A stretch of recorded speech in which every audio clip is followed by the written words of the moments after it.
Good morning सभी को। हम अपनी क्लास स्टार्ट करें।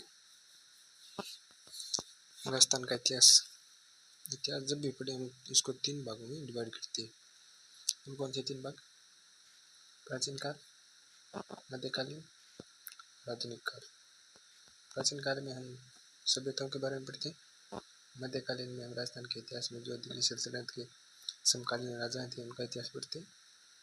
और आधुनिक काल में प्रमुख व्यक्तित्व, क्रांति, समाचार, पत्र पत्रिकाएं, जन आंदोलन, किसान आंदोलन, इन प्रमुख सभी के बारे में पढ़ते हैं।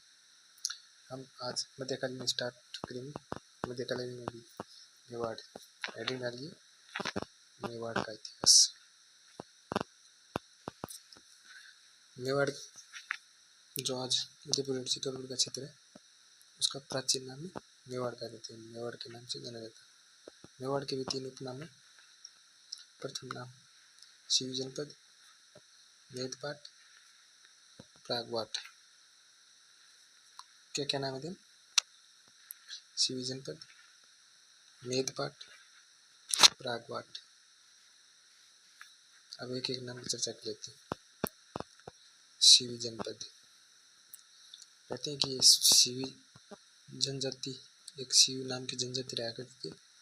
ये मुख्यतः पंजाब के क्षेत्र की निवासी जाति थी। कहते हैं जब अलेक्जेंडर का अटैक होता है तब ये जाति वहाँ से पराजित होकर राजस्थान के उदयपुर क्षेत्र में जाती है। एक्चुअली वो नाम अलेक्जेंडर था, लेकिन हमारे लोगों को क्या पता नहीं क्या खूबी है वो नाम बदलने में माहिर है।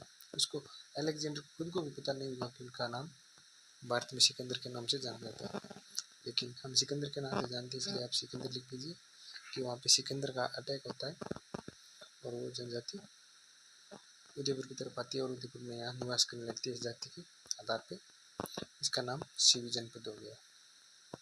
जनपद होता है जहाँ कोई जनजाति निवास करती है, जनजाति के आधार पर जनपद कहा जाता है। इसी प्रकार कालांतर में कोई मेव या मेद जाति रही होगी, इसके आधार पे हम मेदपाट कहते हैं। प्रागवाट तीसरा नाम, 3 नाम बताए। पहला शिवी जनपद हो गया, दूसरा मेदपाट, तीसरा प्रागवाट।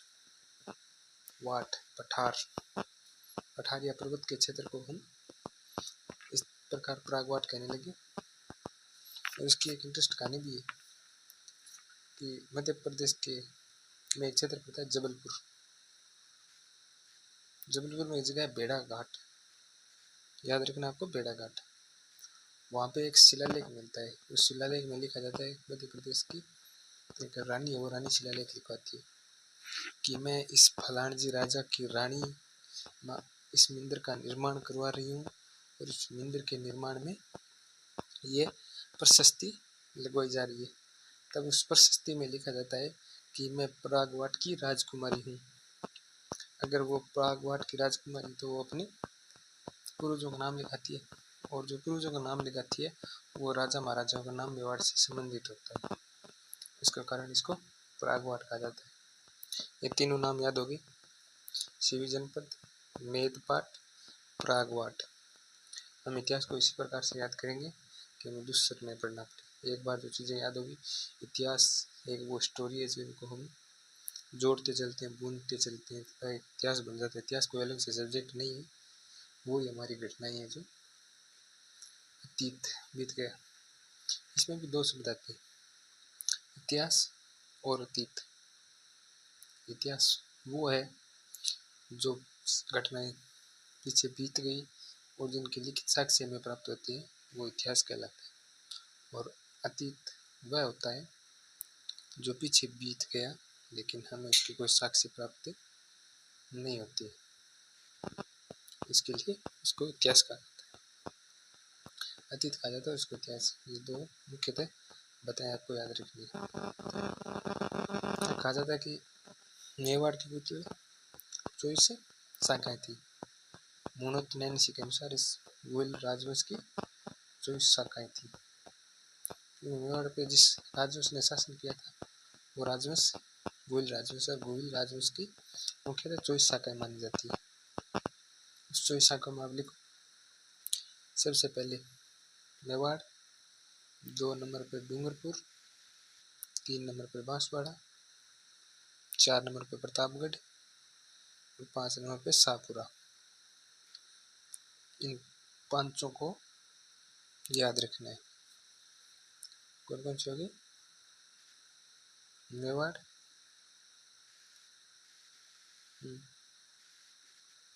मेवाड़, डूंगरपुर, बांसवाड़ा, प्रतापगढ़ और शाहपुरा।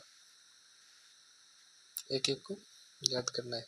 ये इस प्रकार से ऑप्शन में आ सकता है कि किस क्षेत्र पर गोहिल राजवंश की शाखाओं ने शासन नहीं किया। इसमें से 3 जगह मेवाड़, शाहपुरा और बांसवाड़ा चौथी अलग जगह। इस प्रकार से प्रश्न बन सकता है, तो ये घटना याद होनी चाहिए।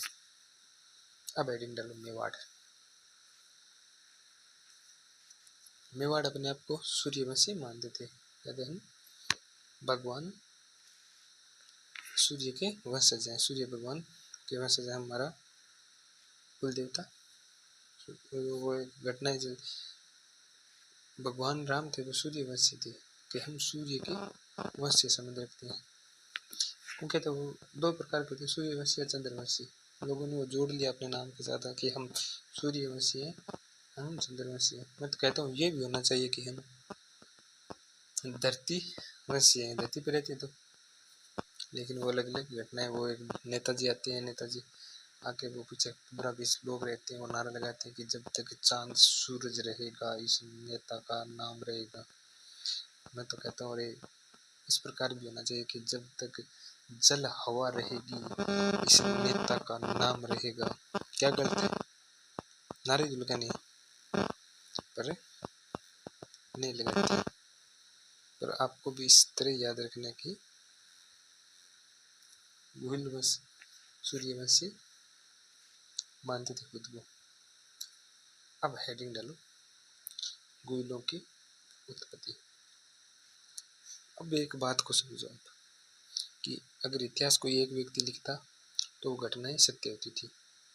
घटनाएं तो वैसे भी सत्य है, वो कहीं न कहीं में कोई शिलालेख, कोई प्रशस्ति मिले उसके आधार पर इतिहास लिखा गया। लेकिन एक व्यक्ति के द्वारा इतिहास नहीं लिखा गया, तो यहाँ पे इतिहास में अलग अलग टकराव होंगे, अलग अलग हर बात पे मतभेद होंगे। तो हम सभी के आधार पे जो मुख्य मुख्य इम्पोर्टेंट जो राइटर हैं उन्हीं के आधार पे हम लेके चलेंगे। लिखो गोहिल राजवंश की उत्पत्ति। सबसे पहले जिस राइटर का नाम है उसका लिखो अब्दुल फजल।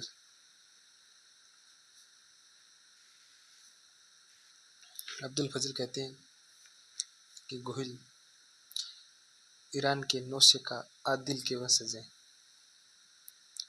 इतना ही लिखना है। स्टोरी बताता हूँ आपको कि अब्दुल फजल कहते हैं कि जब नौशेखा आदिल भारत को घूमने आए थे तब उसकी पत्नी उनके साथ आई थी रूम। पत्नी का नाम रूम था। और जब वो भारत आए थे उन पे एक अटैक हो गया था, अरबी आक्रमण हो गया था और उस आक्रमण में नौशेखा आदिल लड़ते हुए मारे गए।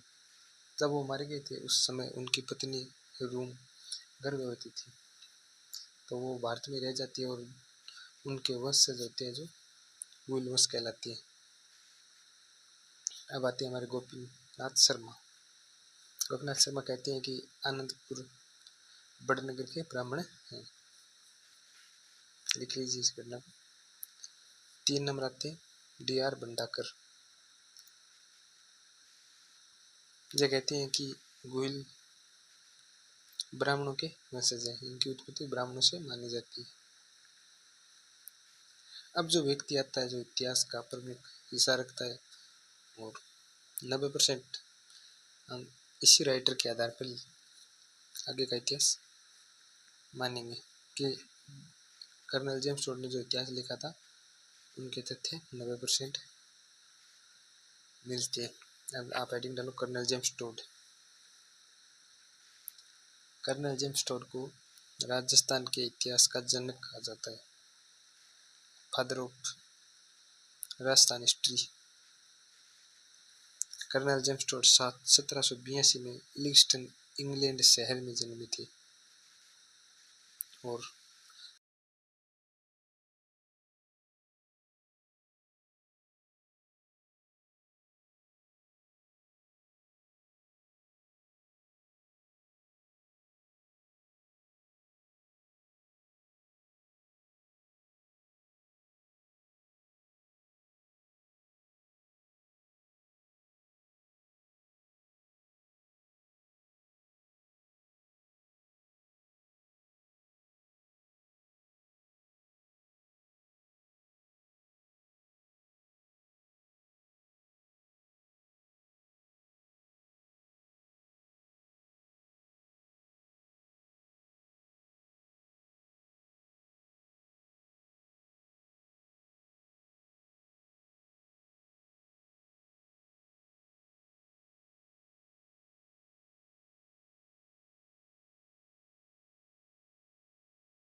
99 में ये भारत आते हैं और भारत में भी सर्वप्रथम बंगाल में प्रवेश करते हैं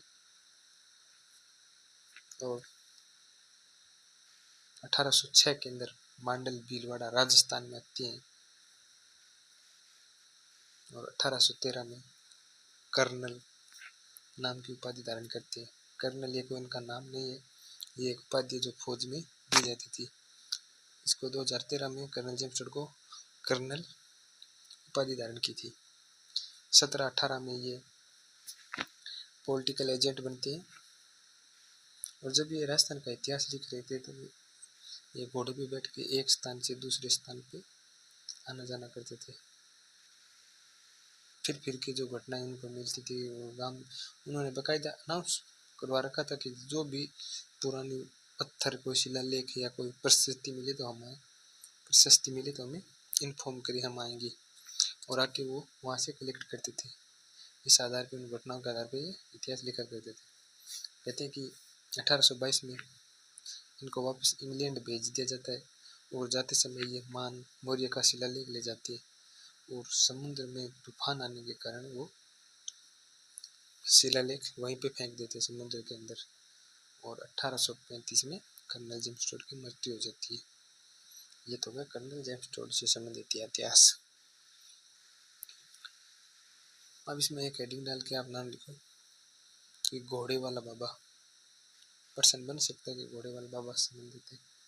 ये हमारे कर्नल जेम्स टोड थे जो कहते हैं कि जब ये इतिहास लिखते थे तो एक स्थान से दूसरे स्थान पे आना जाना करते थे और उनका माध्यम था घोड़ा। या घोड़े पे बैठ के इधर से उधर राजस्थान में जगह जगह इतिहास लिखते थे, तब घूमते रहते थे। इनको इसलिए महिलाएं घोड़े वाला बाबा के नाम से पुकारती।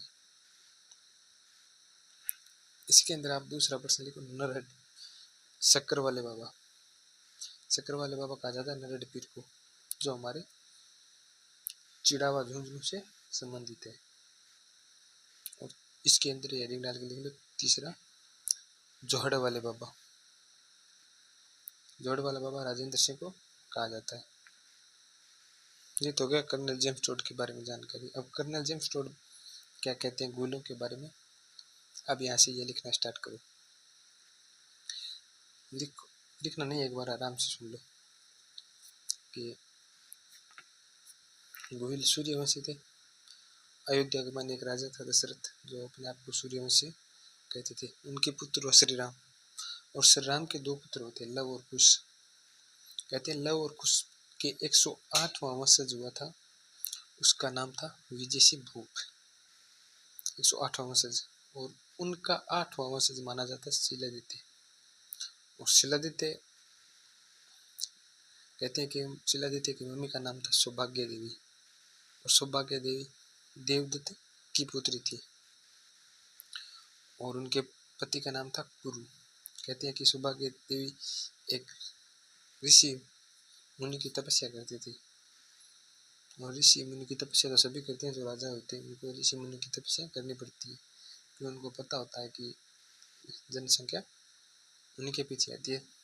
तो ये एक अलग बात है कि सौभाग्य देवी उस ऋषि की पूजा करती थी, उनके पुत्र नहीं था। तो वो ऋषि एक बीज मंत्र देते हैं कि जब तुम उस बीज मंत्र का उपचार करोगे तो तुम्हें एक पराक्रमी पुत्र प्राप्त होगा। और इसी प्रकार जब कहते हैं कि सौभाग्य देवी ने उस बीज मंत्र का उपयोग या प्रयोग किया तो उनको एक पराक्रमी पुत्र प्राप्त हुआ जिसका नाम था शिलादित्य। और शिलादित्य की जो रानी थी वो थी अबू की। कहते हैं कि शिलादित्य और वो रानी जब अबुद्रा माता के मंदिर में धोख देने के लिए आते हैं यहाँ राजस्थान, तब वहाँ पे शिलादित्य पे मलेच्छों का आक्रमण हो जाता है और मलेच्छों से लड़ते हुए शिलादित्य वीरगति को प्राप्त होते हैं। कौन होता है वीरगति को प्राप्त? शिलादित्य। कहते हैं कि जब शिलादित्य वीरगति को प्राप्त हुआ था तब उनकी पत्नी पुष्पावती, उनकी पत्नी का नाम पुष्पावती था कि पुष्पावती गर्भवती थी। शिलादित्य मर गए और वह वापस पत्नी वहाँ पे गई नहीं, यहीं रह गई। तब कहते हैं कि उस पत्नी ने जिस बच्चे को जन्म दिया था उसका नाम गुल था और बच्चे को जन्म देने के बाद पुष्पावती कहती है कि मेरे पति युद्ध में मारे गए, और पहले जो पति लड़ते हुए युद्ध में मारे जाते थे उनकी पत्नियों को सती होना पड़ता था। कहते हैं कि धर्म के अनुसार मुझे सती होना चाहिए। तो वो कमला पुष्पावती वहाँ पे सती हो जाती है माल्या की गुफा में बच्चे को जन्म देके। फिर कहते हैं कि गुल का जो पालन पोषण था, एक कमलावती नामक ब्राह्मणी थी, उस कमलावती ब्राह्मणी ने राजा गुल का पालन पोषण किया था। ये तो हो गया एक घटना जो कर्नल जेम्स टोड व अलग अलग वैज्ञानिकों या इतिहासकारों का मत था। किस इतिहासकार का मत? अब्दुल फजल कहते हैं नौशेखा आदिल के वंश थे। गोपीनाथ शर्मा कहते हैं आनंदपुर बड़नगर के ब्राह्मण थे। डी.आर. भंडाकर कहते हैं कि ये ब्राह्मणों के वंश थे। और गुल इस बात कर्नल जेम्स टोड इस बात पे कहते हैं। अब आप हेडिंग डालो कि गुल राजवंश की स्थापना। वो पिछली वाली घटना नहीं लिखनी थी, वो आपको एक यादगार के तौर पे याद रखनी है। हेडिंग अब लिखो आप, गुहिल राजवंश की स्थापना। गुहिल राजवंश की स्थापना राजा गुहिल के द्वारा की जाती है 566 ईस्वी में।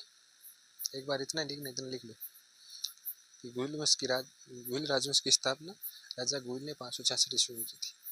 अब आपको प्रोसिक्यूशन करना चाहिए कि ठीक है राजा गुहिल ने स्थापना की, पर आपको ये कैसा पता कि 566 ईस्वी में की थी?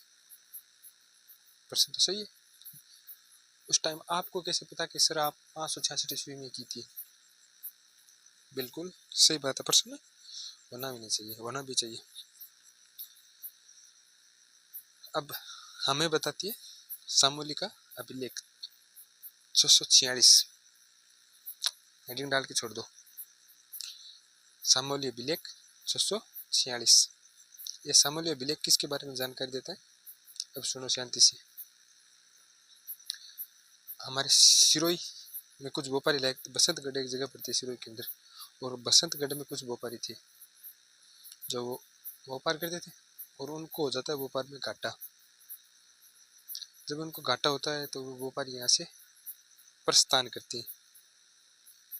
वो मुकड़ जाती थी एक जगह से दूसरी जगह पे। अगर यहाँ पे व्यापार अच्छा नहीं चलेगा तो सीधी सी बात है कि वो दूसरी जगह शिफ्ट होंगे, और वो जाते हैं यहाँ से उदयपुर की तरफ।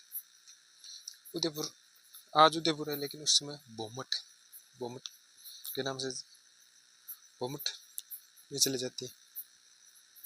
भोमट में जाने के बाद उनका व्यापार वहाँ पे बढ़िया चलने लगता है। वहाँ पे खनन करते हैं और शीशा जस्ता निकलता है वहाँ से, और वहाँ पे उनका व्यापार बढ़िया चलने लगता है। कहते हैं कि जब उनका व्यापार बढ़िया चलता है तो वो एक माता का मंदिर बनवाते हैं।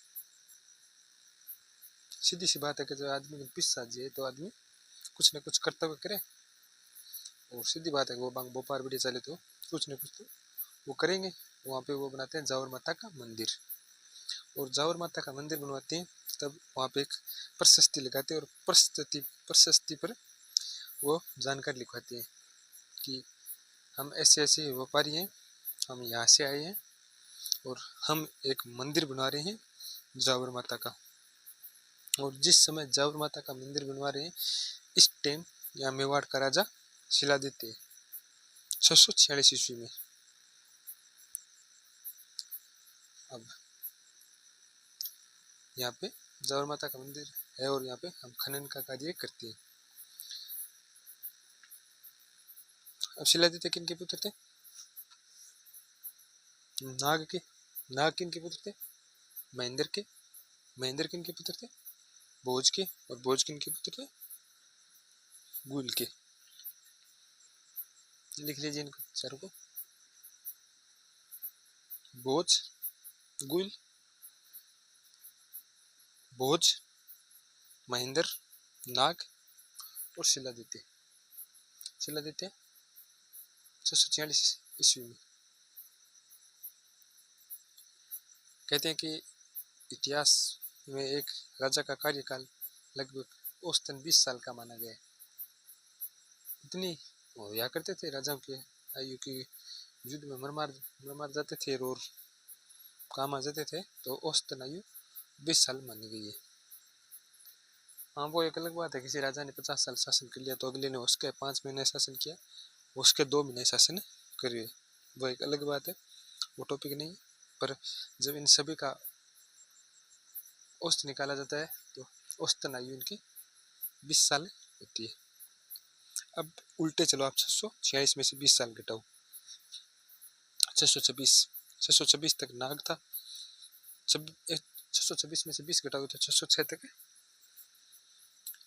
महेंद्र था, और 606 में से 20 घटाओ 586 तक महेंद्र था, और 520 और घटाओगे तो भोज, और 566 में गोयल राजवंश। कितने 5 हो गए, 646 में वो था ही, 20 ऊपर कर लो, 566 ईस्वी में राजा गोयल ने गोयल की स्थापना की थी।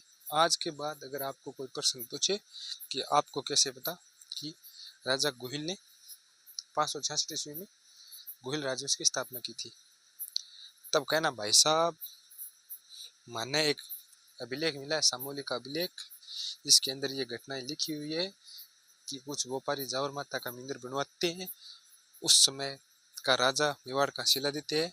यह घटना 646 ईस्वी की है, और हर राजा की औसतन आयु 20 साल मानी जाए तो 566 ईस्वी में राजा गोयल वंश की स्थापना करते हैं। ठीक है, आज के बाद कोई प्रश्न पूछेंगे तो इसमें दिक्कतें नहीं होनी चाहिए। अब आगे हेडिंग डालो महेंद्र। इसमें गोयल में लिख लीजिए घटना कि कहते हैं कि गोयल भीलों की बहुत सहायता की थी, और भीलों की सहायता से ये राजा बनता है। कहते हैं कि मंडेला भील ने अपना अंगूठा काट के राजा गोयल का राज्याभिषेक किया था। अब अगला है, हेडिंग डालो राजा महेंद्र।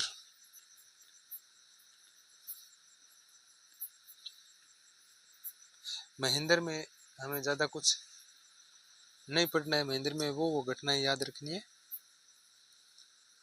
जो मुख्य इंपोर्टेंट। हम उन्हीं राजाओं के बारे में ज्यादा जिक्र करेंगे जिस राजाओं की राजनीतिक कार्य रहेंगे, आर्थिक कार्य रहेंगे, या कोई राजधानी चेंज की हुई, कोई युद्ध, उन्हीं के बारे में हम ज्यादा, जो हमारे एग्जाम के पॉइंट ऑफ व्यू से मुख्य, उन्हीं राजाओं के बारे में हम ज्यादा जिक्र करेंगे। तो महेंद्र का हम ज्यादा जिक्र नहीं करेंगे, महेंद्र का ज्यादा इतिहास इतना लंबा चौड़ा नहीं है। महेंद्र का आप इतना ही लिख लीजिए कि भीलों ने मिलके हत्या कर दी थी। महेंद्र भीलों पे अत्याचार किया करता था। जो राजा गोयल था वो भीलों की बहुत ज्यादा सहायता की थी, और भीलों की सहायता से राजा बनता है। लेकिन यहाँ पे उल्टा होता है, महेंद्र भीलों पे अत्याचार करता है और सभी भील मिलके महेंद्र की हत्या कर देते हैं। और तीसरा पॉइंट लिख लीजिए, उत्तर बप्पा रावल।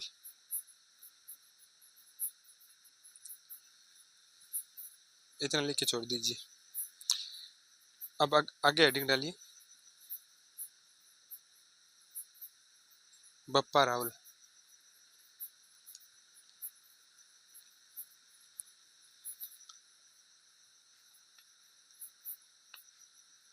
बप्पा रावल का जन्म इडर गुजरात में होता है।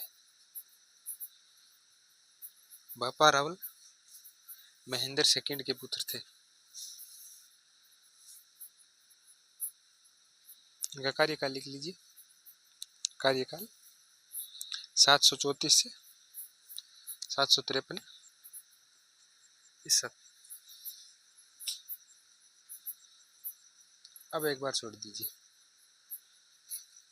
अब सुनो कहानी कि जब बप्पा रावल नागदा के राजा थे, ये नागदा के राजा थे, गोयल महेंद्र सभी, तब चित्तौड़ के राजा था मान मौर्य। चित्तौड़गढ़ का राजा मान मौर्य था, और उसी समय 712 में भारी आक्रमण हो गए थे, आक्रमण होने लग गए थे भारी आक्रमण। सबसे पहले सफल आक्रमण किया था मोहम्मद बिन कासिम ने। वो सिंध पे अटैक करता है और सफल आक्रमण था उसका, वो सिंध पे कब्जा कर लेता है। और चित्तौड़ का राजा था मान मौर्य।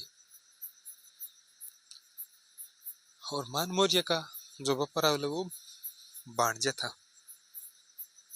और बप्पा रावल हरित ऋषि का चला था, या मान लीजिए कि बप्पा रावल के गुरु थे हरित ऋषि। नागदा का राजा था।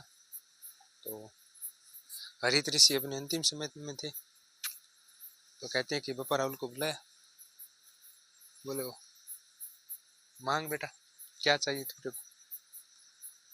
और बप्पा रावल हंसते हुए बोलते हैं कि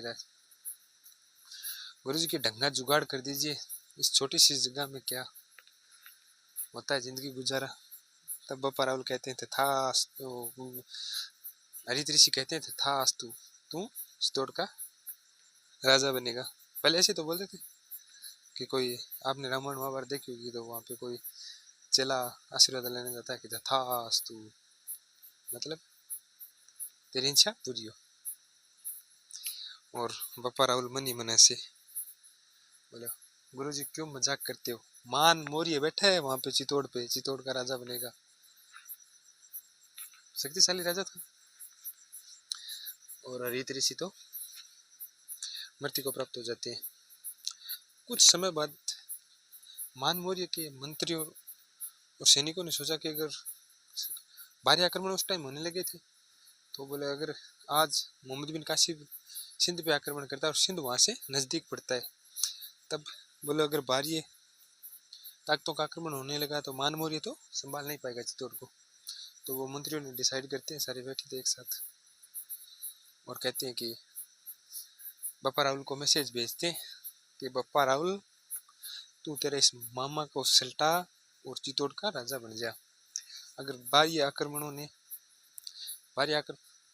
ने अगर आक्रमण कर दिया तो तेरा मामा तो लिचड़ आदमी है, यह चित्तौड़ की रक्षा नहीं कर पाएगा। और कहते हैं बप्पा रावल उस टाइम अपने गुरु हरित ऋषि को याद करते और मन ही मन हंसते हैं कि गुरु जो तूने बोला था वो सच हो गया। और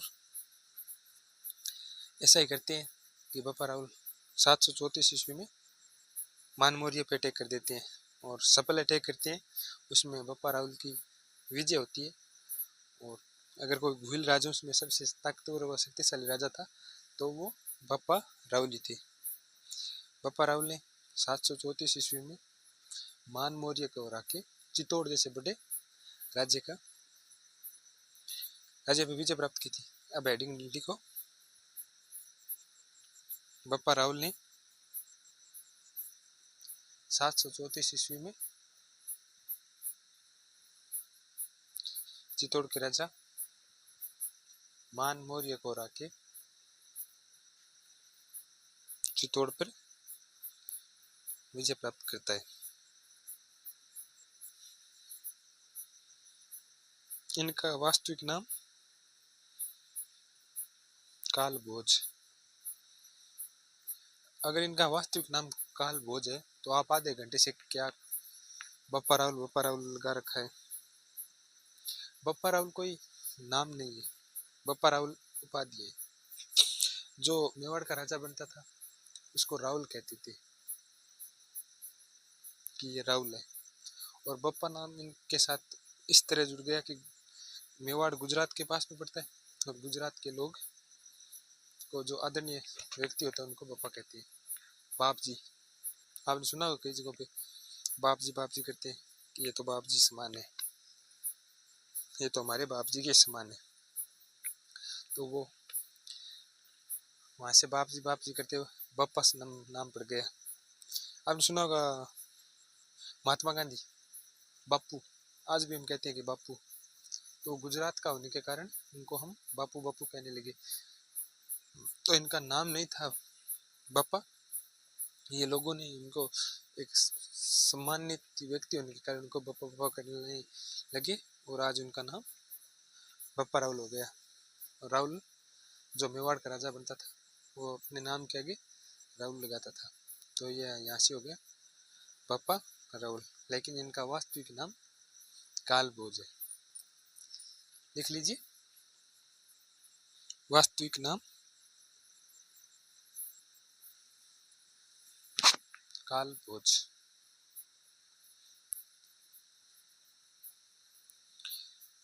रणकपुर प्रशस्ति में बप्पा राहुल व कालभोज को अलग अलग व्यक्ति बताया गया है।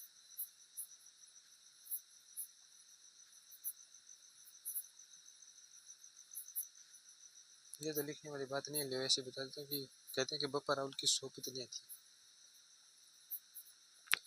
इसमें से पहले वाले राजा 4-4, 5-5 ब्याह तो कर ही लेते थे कि कोई राजकुमारी पसंद आ गई और कोई राजा ने उससे ब्याह कर लिया। तो राजा की नॉर्मल रानियां थी 3-3, 4-4, 5-5, तो राजाओं की नॉर्मल रानियां थी। लेकिन ये इतिहास है, यहाँ पे जो घटनाएं लिख दी जाती है उनको मानना पड़ता है। तो आप ऐसे याद रखने के लिए रख लेना कि बप्पा राहुल की पर्सन नहीं आता है, ऐसे पर्सन नहीं आते हैं, लेकिन लिख लीजिए कि 100 पत्नियां थी, जिसमें से 65 हिंदू और 35 मुस्लिम।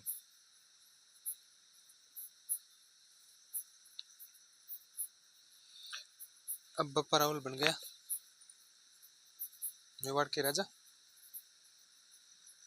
अगर कोई व्यक्ति राजा बनता है सबसे पहले क्या करेगा? सीधी सी बात है, आपके गुरु को मंदिर बनवा सी। और बप्पा राहुल के गुरु थे हरित ऋषि, और हरित ऋषि शिव जी के भक्त थे। तो सीधी सी बात है कि वो शिव जी का मंदिर बनवाएंगे वहां पे। और मेवाड़ वाले तो कहते भी थे कि हम दीवान है, एक लिंग दीवान गठे। वो एक गाना भी होगा कि हल्दी घाटी में समर लड़े वो महाराणा प्रताप गठे, वो एक लिंग दीवान गठे। मतलब वो कहते हैं कि राजा तो एक लिंगनाथ जी है, हम तो उनके दीवान है। मतलब एक राजा बनने के बाद हमारी ये संस्कृति रही है कि हम क्रेडिट नहीं लेते हैं, हम क्रेडिट देते हैं। आज भी अगर हमारे पापा जी और काम कर रहे हैं, हमारे पापा जी मान लीजिए खेत में काम कर रहे हैं और फसल बढ़िया हो गई, तो किसी ने बोला कि यार इस बार तो बहुत अच्छी फसल हुई, तो पिताजी और बोलते हैं राम जी राजी हो गया, राम जी री मेहर है। मतलब हमने कुछ नहीं किया, सब राम जी री मेहर है। तो इसी प्रकार ये मेवाड़ के जो राजा बनते थे कि राजा को नहीं, मैं तो बना दीवाना, राजा तो एक लिंगनाथ जी है। मतलब क्रेडिट दे दिया करते थे कि मेवाड़ का राजा एक लिंगनाथ जी है, हम तो बन के दीवान है। तो ये लिख लीजिए कि बप्पा राहुल मेवाड़ के अंदर एक लिंगनाथ जी का मंदिर बनवाती है।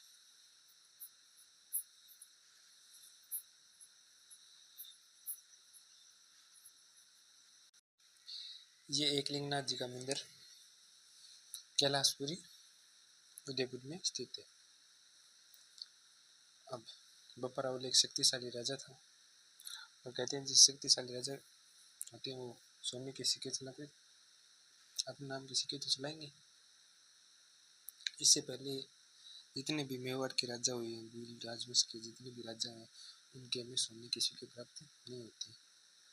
इस दृष्टि से बप्पा राहुल के बड़े राजा हुए।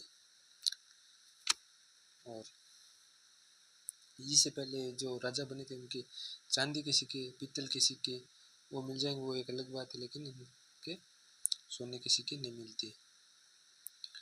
ये मेवाड़ के पहले राजा हैं जिनके हमें सोने के सिक्के मिलते हैं। और कहते हैं कि इनके आज जो हम कहते हैं कि 24 कैरेट सोना है, 22 कैरेट सोना है, इस प्रकार से जब बप्पा राहुल ने सोने के सिक्के चलाए थे तब वो 115 ग्राम के सोने के सिक्के थे। हेडिंग डाल के लिख लीजिए, बप्पा राहुल ने मेवाड़ में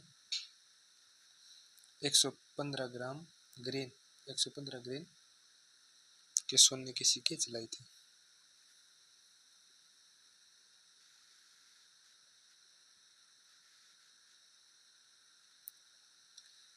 नोट डाल के लिखो, गौरी शंकर हीराचंद ओझा के अनुसार मेवाड़ में सोने के सिक्के चलाने वाला प्रथम राजा बप्पा रावल।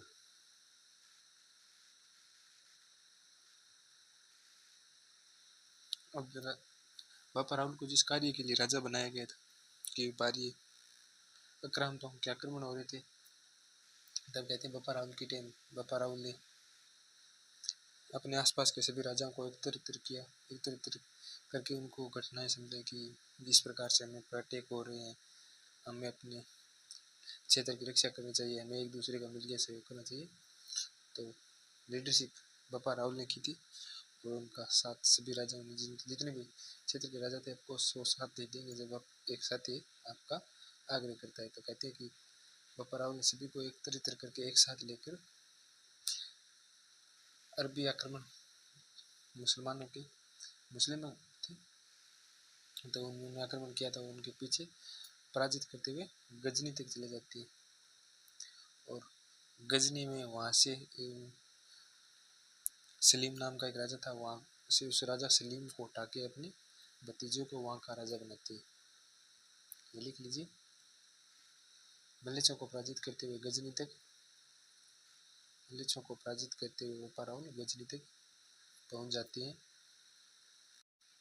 कहते हैं कि बप्पा रावल जब उनका पीछा करते हुए गजनी तक जाते हैं, तब एक बीच में एक जगह पड़ती है जहाँ पे बप्पा रावल की सेना ठहरी थी,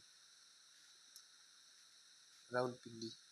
आज जो पाकिस्तान का क्षेत्र है रावलपिंडी शहर, सुना होगा रावल एक्सप्रेस, रावलपिंडी एक्सप्रेस, जो क्रिकेट में मशहूर बॉलर नाम सुना होगा शोएब अख्तर, उसको रावलपिंडी एक्सप्रेस के नाम से जाना जाता है। वो शहर बप्पा रावल के नाम से ही बसा हुआ है।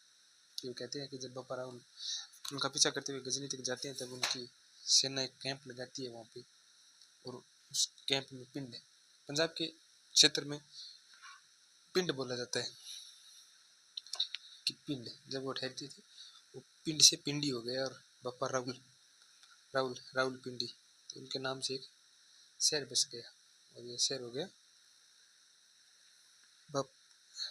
रावलपिंडी। अब आप अंदाजा लगा लीजिए कि बप्पा रावल कितने बड़े शासक हुए थे, जो एक मलेच्छों को पराजित करते हुए गजनी तक चले जाते हैं और वहाँ पे एक शहर तक बसाते हैं अपने नाम पे, रावलपिंडी शहर पाकिस्तान का।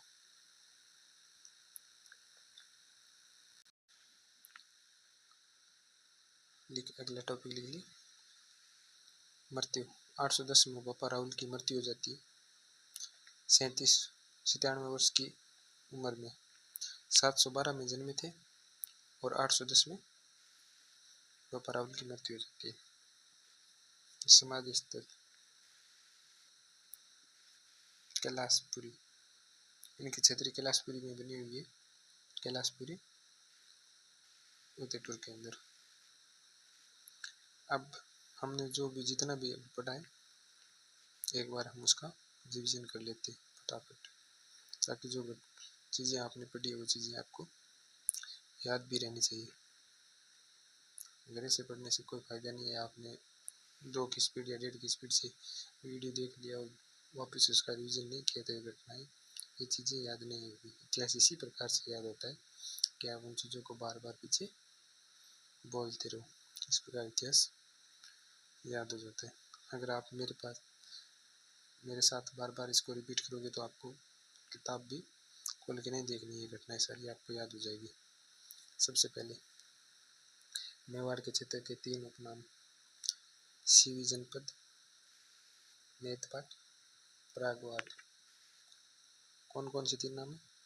सीवी जनपद, मेदपाट, प्रागवाट।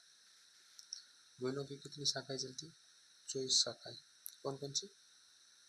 मेवाड़, डूंगरपुर, बांसवाड़ा, प्रतापगढ़, शाहपुरा। एक बार फिर बोलो, मेवाड़, डूंगरपुर, बांसवाड़ा, प्रतापगढ़, शाहपुरा। 5 शाखाएं होगी। गोइलों की कुल कितनी शाखाएं थी? 24 शाखाएं। कहते हैं कि किसी शाखा से किसी राजा का भाई किसी दूसरी जगह पे चलेगा, दूसरे से तीसरी पीढ़ी में चलेगा, जो अलग अलग वहाँ से एक शाखा बनती गई और कुल 24 शाखा थी। कहते गोयल राजवंश ने 24 जगहों अलग अलग समय में अपना शासन किया था। इसके बाद हमने क्या पढ़ा था, गोयलों की उत्पत्ति। गोयलों की उत्पत्ति में अलग अलग मत थे। सबसे पहले अब्दुल फजल का था। अब्दुल फजल कहते हैं कि नौशेखा आदिल के वंशज है, जो ईरान के शासक थे। वो भारत घूमने आते और उनकी पत्नी रूम गर्भवती थी और यहीं पे रह जाती और नौशेखा आदिल की मृत्यु हो जाती। इसी के अंदर दूसरा पॉइंट था गोपीनाथ शर्मा। गोपीनाथ शर्मा कहते हैं कि गोयल राजवंश के राजा आनंदपुर बड़नगर के ब्राह्मण थे। इसके अंदर तीसरे थे D.R. भंडाकर, जो कहते हैं ये ब्राह्मणों के वंशज थे। फिर कर्नल जेम्स टोड आते हैं। कर्नल जेम्स टोड कहते हैं कि सूर्यवंशी थे। यह राजा दशरथ के पुत्र श्री राम, राम के पुत्र लव कुश और लव कुश के 108वें वंशज विजय सिंह दूत और उनके 8वें वंशज शिलादित्य के पुत्र हैं। फिर हमने पढ़ा कि गोयल राजवंश की स्थापना राजा गोयल के द्वारा की जाती है। कब की जाती है? 566 ईस्वी में। आपको कैसे पता कि 566 ईस्वी में की थी? तो हम कहते हैं कि हमें सामूहिक अभिलेख मिला है जो उदयपुर में, उसमें लिखा है कि व्यापारियों ने एक मंदिर का निर्माण करवाते, जिस मंदिर का नाम है जावर माता, और जावर माता के मंदिर पर एक प्रशस्ति लगी हुई है। उस प्रशस्ति में बताया गया कि हम इस मंदिर का निर्माण करवा रहे हैं और जिस समय हम इस मंदिर का निर्माण करवा रहे हैं उस टाइम मेवाड़ का राजा शिलादित्य है। ये घटना कब की? 646 ईस्वी की। तो ये घटना 646 ईस्वी की, राजा गोयल 566 ईस्वी में राजवंश की स्थापना कर रहा था। कनेक्शन किस प्रकार हो गया? तब हम बताते हैं कि मेवाड़ इतिहास में जब हर एक राजा की औसतन आयु 20 साल माना जाती है कि जब युद्ध में लड़ते थे, और कुछ राजाओं का कार्यकाल बहुत छोटा है, तब इस कारण हम सभी राजाओं के अगर औसतन आयु लेके चले तो 20 साल का कार्यकाल रहता है। शिलादित्य से पहले नाग, नाग से नाग के पिता महेंद्र, महेंद्र के पिता भोज और भोज के पिता गोयल। जब हम इन राजाओं की औसतन आयु 20 साल लेके चलते तो 566 ईस्वी में राजा गोयल ने गोयल वंश की स्थापना की थी। कहते हैं कि राजा गोयल ने भीलों की बहुत ज़्यादा सहायता की थी और कहते हैं कि मंडेला भील नामक एक व्यक्ति था जिसने अपना अंगूठा काट के राजा गोयल का राज्याभिषेक किया था। अब अगला राजा आता है राजा महेंद्र। महेंद्र में इतना कुछ याद नहीं रखना है। कहते हैं कि राजा महेंद्र भीलों पे बहुत ज़्यादा अत्याचार करता है और सभी भीलों ने मिलकर राजा महेंद्र की हत्या कर दी थी। तीसरा पॉइंट इसमें याद रखने है जो लिख लीजिए, बप्पा राउल। महेंद्र सेकंड के पुत्र बप्पा राउल। अब आप आ जाइए बप्पा राउल पे। बप्पा राउल का जन्म 712 ईस्वी में इडर, गुजरात में होता है। बप्पा राउल के पिता का नाम महेंद्र सेकंड था। किसके शिष्य थे? ये हरित ऋषि के शिष्य थे। 734 ईस्वी में ये चित्तौड़ के राजा मान मौर्य को आके चित्तौड़ पे एक सफल आक्रमण करते हैं और वहाँ के राजा बनते हैं। इनका नाम, वास्तविक नाम बप्पा राउल नाव के काल भोज है और रणकपुर प्रशस्ति में काल भोज बप्पा राउल को दो अलग अलग व्यक्ति बताए गए हैं। इसमें तीसरा पॉइंट था कि बप्पा राउल ने मेवाड़ के अंदर 115 ग्राम के सोने के सिक्के चलाए। ये बप्पा राउल जब मेवाड़ के राजा बनते हैं तो चित्तौड़ इन्होंने अवश्य जीता था, लेकिन ये कहते हैं कि हम जिस क्षेत्र से आते हैं राजधानी उसी को रखेंगे। तो ये चित्तौड़ के राजा बनने से पहले नागदा के राजा थे, तो ये कहते हैं कि हम राजधानी तो अपने नागदा ही रखेंगे। हम आज बेशक हमारे पास चित्तौड़ है, लेकिन ये चित्तौड़ के राजा बनते हैं, राज्य कार्यकाल वहाँ पे करते हैं, लेकिन अपनी राजधानी को नागदा ही रखते हैं। तो इन्होंने फर्स्ट काम किया था कि अपनी राजधानी को चेंज नहीं किया था, राजधानी नागदा ही थी। दूसरा कहते हैं कि इन्होंने एक मंदिर का निर्माण करवाया था, जो मंदिर था एकलिंगनाथ जी का, क्योंकि इनके गुरु एकलिंगनाथ जी के भक्त थे, तब वो अपने गुरु की याद में एकलिंगनाथ जी का मंदिर बनवाते हैं। एक इन्होंने और मंदिर बनवाया था, सूर्य मंदिर। कहते हैं कि कालांतर में मेवाड़ ने सबसे ज़्यादा आक्रमण झेले थे, और कोई इसी आक्रमण के दौरान उस मंदिर खंडित हो गया, और जब वो मंदिर खंडित होता है और उस मंदिर का वापस पुनः निर्माण करवाया जाता है, तो उस मंदिर के अंदर कालिका माता की वो फोटो लगा दी जाती है, मूर्ति लगा दी जाती है। तब अगर आपको पूछे कि बापा राहुल ने किस मंदिर का निर्माण करवाया था, तो उस समय तो सूर्य मंदिर का निर्माण करवाया था, ये याद रखना। लेकिन वर्तमान में इस मंदिर का पूछे तो ये कालिका माता का मंदिर कहलाता है। बापा राहुल ने मेवाड़ के अंदर 115 ग्राम के सोने के सिक्के चलाए थे, और गौरी शंकर हीराचंद्र ओझा कहते हैं कि बापा राहुल प्रथम व्यक्ति था जो मेवाड़ के अंदर सोने के सिक्के चलाए थे। सोने के सिक्के इससे पहले हमारे राजा ने नहीं चलाए थे, चांदी के, लोहे के, पीतल के, इनके जरूर चलाए थे, लेकिन जो सोने का सिक्का चलाता है वो बापा राहुल प्रथम राजा होता है। और बापा राहुल कहते हैं कि मलेच्छों को हराते हुए अपने सिंध से प्रांत गजनी तक जाता है, और गजनी में राजा सलीम को हरा के वहाँ पे अपने भांजे को राजा बना के आता है। और आते टाइम जिस जगह पे राजा बापा राहुल की सेना ठहरी थी उसको पिंड बोलते हैं, और पिंड से बापा पिंड किसका पिंड था? राहुल का। राहुल की सेना वहाँ पे कैंप, मिलिट्री ने वहाँ पे कैंप लगाया, तो उस कैंप के कारण बापा राहुल का पिंड, और पिंड से पिंडी हो गया राहुल पिंडी शहर, जो आज क्या है पंजाब में पाकिस्तान का हिस्सा है।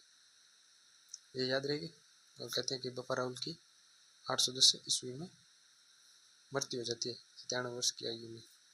और जो बापा राहुल की समाधि बनाई जाती है वो छतरी कैलाशपुरी उदयपुर की स्थित है, जहाँ तक हमने अध्ययन किया था। ये था बापा राहुल का इतिहास। अब आपको इस इतिहास को 1 से 2 बार घर पे पढ़ना है, इतने में याद हो जाएगा। ज़्यादा कुछ नहीं है इसके अंदर याद करने वाला। 2 ही राजा पढ़े मोटा मोटा, राजा भील व बापा राहुल। कल पढ़ेंगे हम इससे आगे के अलट, राजा अलट के बारे में जानेंगे। इसके इससे आगे की कथा को हम कंटिन्यू करेंगे। आज हम इस कथा को यहीं पे विराम देते हैं, और आप कल इस कथा को आराम से पढ़ के आना। नोट्स बना लो आराम से कीजिए कथा। अभी तो 2 ही राजा हुए, उसमें हाँ सुंदर सुंदर राइटिंग में नोट्स बना लो, देख लो। शॉर्ट नोट्स हमेशा शॉर्ट बनाना चाहिए, ताकि जब हम उनको वापस पढ़े एक बार रिवाइज करें तो वो हमें सभी घटनाएं याद रहें।